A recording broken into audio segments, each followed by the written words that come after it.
میرا پروفیسر صاحب سے سوال ہے کہ میری تعلیم BA ہے, 50 سال سے عمر زیادہ ہو گیا, نوکری کی بھی بڑی کوشش کی اور رزق کی تلاش میں بڑی کوشش کی مگر کامیابی نہیں ملی, اور ٹھیک ہے, میں مایوس ہو گیا ہوں. اب بہت کام کیے مگر قسمت نے ساتھ نہیں دیا. کیا اب اس عمر میں بھی کوشش کروں تو کامیابی مل سکتی ہے؟ کیا میرا ایک بیٹا ہے, پلیز اس کے لیے دعا کریں یا کوئی وظیفہ بھی بتائیں تاکہ وہ میری طرح پریشان نہ ہو, حالانکہ وہ ڈبل MA ہے. میرے بھائی کا بڑا دکھی اور رنجیدہ قسم کا مسئلہ ہے, اور یہ سچ ہے کہ ایک بندہ اگر پڑھا لکھا, اور یہ جو عمر اپنی بتا رہے ہیں یعنی کہ انہوں نے 20-25 سال پہلے BA کیا تھا, آج کل تو ہر دوسرے بندے نے گریجویشن کی ہوئی ہے, لیکن میں کہتا ہوں کہ جو 30 سال پہلے 25 سال پہلے BA کسی نے اگر گریجویشن کی تھی, اس وقت نوکریاں آسان تھی, کم لوگ پڑھے لکھے تھے, اس وقت بھی اگر نوکری نہیں ملی تو انہیں کہیں نہ کہیں اپنی ذات پہ ضرور, اپنی ذات کی ٹرمنگ ضرور کرنی چاہیے کہ میری ذات کے اندر وہ کون سا ایلیمنٹ ہے, وہ کون سی چیز ہے جس کی وجہ سے میں اللہ کی طرف, اگر کوئی تزکیہ نفس کے حوالے سے ہے, اپنے نفس کے حوالے سے ہے, اور اس کے بعد اگر آپ اپنی زندگی میں استغفار, جیسے میں نے کہا ہے کہ اللہ میاں میں بڑی کوشش کر چکا ساری زندگی, میرے تعلقات بھی تھے, میری ریلیشن شپ بھی تھی, میں ہر جگہ دائیں بائیں جانا پہچانا بھی جاتا تھا, لیکن اس کے باوجود میری رزق کے دروازے نہیں کھلے. تو اس میں 2-3 چیزیں ضرور اپنی زندگی میں شامل کریں, تزکیہ نفس شامل کریں, اور اگر خدا نہ کرے آپ کے سینے میں نفرت, بغض ہے اور غصہ ہے کسی کے حوالے سے, تکبر کا کوئی ایک چھینٹا بھی ہے, ایک ذرا بھی ہے, اس کو صاف کریں اور پھر استغفار اپنی ذات میں لائیں کہ اللہ میاں میرے سے کردہ نہ کردہ اور کوئی سستی کوتاہی ہوئی تو مجھے معاف فرما, اور اس کے بعد درود پاک اگر زندگی میں شامل کرے تو انشاءاللہ وہ ذکر اذکار ہیں. یہاں پھر میں ایک اور بتاؤں گا کہ میں نے آج ویڈیو بھی لگائی ہے, میرے چینل پہ پڑھی ہے, سورہ توبہ کی آخری وہ دعا ہے لقد جاکم, میں اسے ایمرجنسی کوڈ کہتا ہوں. میرے وہ لوگ جو ساری زندگی تھک چکے ہیں, ٹوٹ چکے ہیں, جو کہتے ہیں کہ ہماری زندگی میں رزق نہیں آیا, ہماری زندگی میں کامیابی نہیں آئی, ہم ناکام کے نقاب ہے, تو میں نے جس کو بھی سورہ توبہ کی آخری دعا لقد جاکم والی بتائی ہیں, جس کو بھی بتائی ہیں اپنی زندگی میں, وہ کہتا ہے میری وہ رکاوٹ, میری وہ بندش, میری وہ پرابلم دور ہو گئی ہے. میں نے ریکمینڈ کروں گا ہر نماز کے بعد لقد جاکم سورہ توبہ کی آخری دو یاد 11 بار, اگر ہو سکے تو عشاء کے بعد 110 بار اپنے معمول میں شامل کریں, نال استغفار شامل کریں, نال درود پاک شامل کریں, اور ساتھ آپ یا غنی ہو یا مغنی ہو 300 بار, یا رزاق ہو یا باسط ہو 300 بار. یہاں میں ایک اور بات اپنے دیکھنے والوں کو کلیئر کر دوں, سننے والوں کو.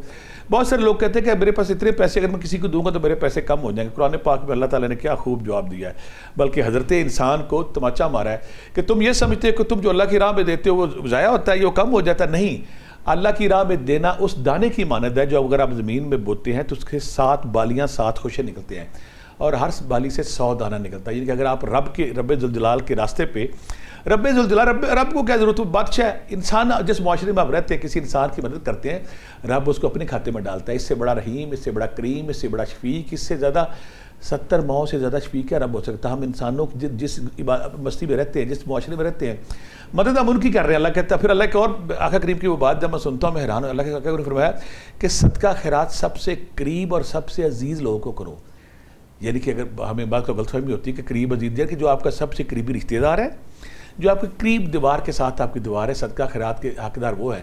آپ یہ جب ان امور پہ دیکھیں کہ صدقہ خیرات کن کو دینا ہے, ساتھ یہ تسبیحات ذکر اذکار کریں گے. اور صدقہ خیرات پر کچھ لوگ ایک بڑا سوال اٹھاتے ہیں کہ میرے پاس تو پیسے ہے ہی نہیں. بھئی صدقہ خیرات کسی کو مسکرا کے دیکھنا, کسی کی ہیلپ کرنا, کسی کی مدد کرنا, کسی کو ہوپ دینا, کسی کی داد رسی کرنا, کسی کی بیمار پرسی کرنا, اور کسی بیمار پریشان کی بیمار پرسی کر اس کو یہ کہنا اللہ کرم کرے گا, یہ بھی صدقہ خیرات میں آتا ہے. ایک صحابی بڑی پیاری بات کرتے ہیں کہ میں صدقہ خیرات کیسے کروں, میرے پاس کچھ بھی نہیں ہے. تو آقا کریم نے فرمایا کہ اگر تو اپنے غصے کو مار لے, جب غصہ آئے اور غصہ پی جائے تو یہ اللہ کے راستے میں یہ صدقہ خیرات ہوگا. ہم ہر روزانہ ہر دوسرے سیکنڈ پہ غصہ کرتے ہیں, اگر ہم غصے کو مارنا شروع کر دیں, یہ بھی صدقہ خیرات میں آتا ہے. یہ وہ ذکر اذکار تسبیحات اگر آپ کریں گے تو میرے بھائی کے لیے آسانی ہوگی, اور اللہ تعالیٰ ان کے لیے خاص کرم کرے گا. ہمارے ساتھ ایک اور کالر موجود ہیں, فیضان شیخو پورہ سے. السلام علیکم. وعلیکم السلام سر, آپ کا سوال کیا؟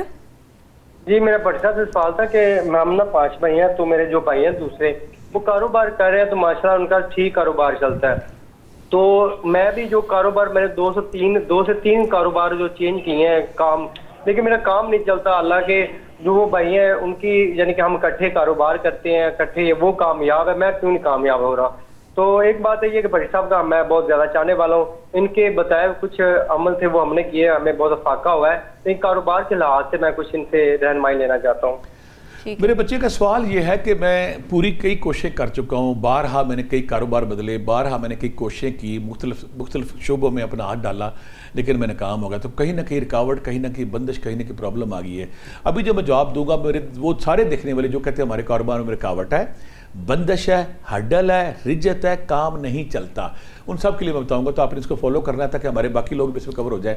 کرنا بیٹا یہ کہ ایک بوتل پانی لینی ہے، عرق گلاب لینا ہے، 22 اگربتیاں لینی ہیں۔ ایک بوتل پانی، عرق گلاب، 22 اگربتیاں، 5 تولہ ہرمل، 5 تولہ گگل، 5 تولہ کلونجی، یہ چاروں چیزیں رکھ دینی۔ ان پہ سورہ طارق 111 بار پڑھ کے سب پہ 3 پھونکیں مارنی ہے، سورہ شمس 41 بار پڑھ کے سب پہ 3 پھونکیں مارنی ہے، سورہ یونس کی آیت نمبر 81، 85، 86 11 بار پڑھ کے ان کی 3 پھونکیں مارنی ہے، سورہ بقرہ کی آخری 2 آیتیں 11 بار پڑھ کے پھونک مارنی ہے، سورہ فلق، سورہ ناس 11 بار پڑھنی ہے۔ آپ کی چیز تیار ہوگی۔ اب آپ نے پانی 1 مہینہ پینا ہے، اس سے پانی میں اس میں مکس کرتے رہنا ہے، دوبارہ یہ پڑھائی نہیں کرنی۔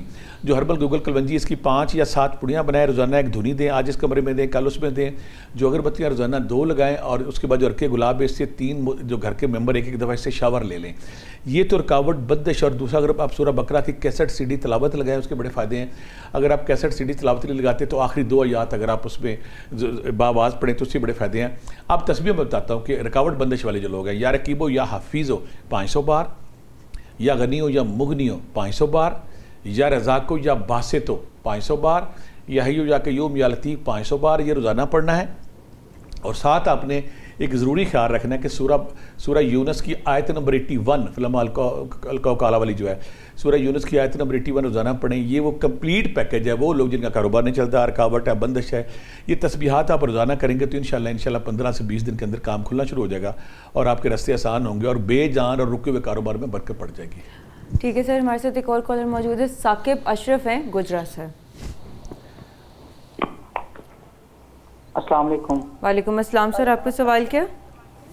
سر سے سوال کرنا تھا، میرے نا ثاقب اشرف نیم ہے مکمل، اور نا 4/3/1991 ڈیٹ آف برتھ ہے۔ تو سر سے یہ سوال کرنا تھا کوئی اچھا سا نا وظیفہ کو بتا دے جس سے نا وسعت رزق کے لیے، اور میری نا بڑی دلی خواہش ہے کہ مدینہ پاک جانا چاہتا ہوں، کوئی اس کے لیے خاص کوئی درود پاک یا کوئی بھی خاص چیز ہو جو سرکار کے نظر کرم ہو جائے۔ میرے بیٹے کی ڈیٹ آف برتھ ہے، وہ ڈیٹ آف برتھ ایسی ہے، صوفیزم کی طرف لوگ ہوتے ہیں، روحانیت کی طرف ہوتے ہیں، تصوف کی طرف ہوتے ہیں، الہی رنگ کی طرف ہوتے ہیں۔ میرے بیٹے نے سوال یہ کیا کہ تو میرے رزق کے حوالے سے آسانی ہو جائے، اور پھر دیارے جو خانہ کعبہ ہے، مسجد نبوی ہے، مکہ مدینہ جو سرزمین حجاز ہماری آنکھوں کو سرما ہے، وہاں پہ وہ جانا چاہتے ہیں۔ تو بیٹا آپ نے کرنا کیا ہے، رزق کے لیے آپ نے یا رزاق ہو یا باسط ہو 500 بار، یا غنی ہو یا مغنی ہو 500 بار، اور 120 دن کے لیے روزانہ آپ نے 120 بار سورہ کوثر پڑھنی ہے۔ 120 دن کے لیے روزانہ 120 بار آپ نے سورہ کوثر پڑھنی ہے۔ 120 دن سے پہلے آپ کا کاروبار چل چکا ہوا۔ اب آپ نے کہا ہے ہمارے وہ سارے دیکھنے والے جو کہتے ہیں میں نے عمرہ کرنا ہے، میں نے حج کرنا ہے، میں نے آقا کریم کے نبی دو جہان، سرور کائنات، محبوب خدا، وجہ تخلیق کائنات، نبی رحمت، سرور رحمت، ان کی قبر، ان کے حجرے مبارک کے سامنے، ان کے قبر مبارک کے پاس جانا ہے۔ تو ایسے سارے لوگ جو چاہتے ہیں نا مدینہ میں جا کے اپنی آنکھوں کو سبز گنبد سے منور کریں، اپنی آنکھوں سے جالیوں سے منور کریں، اور یہ خیال کریں کہ کائنات کے سب سے بڑی ہستی، نبیوں کے سردار، محبوب خدا اور نسل انسانی کے سب سے بڑی ہستی کا جسم اطہر، جسم مبارک آپ سے چند گز کے فاصلے پہ ہے۔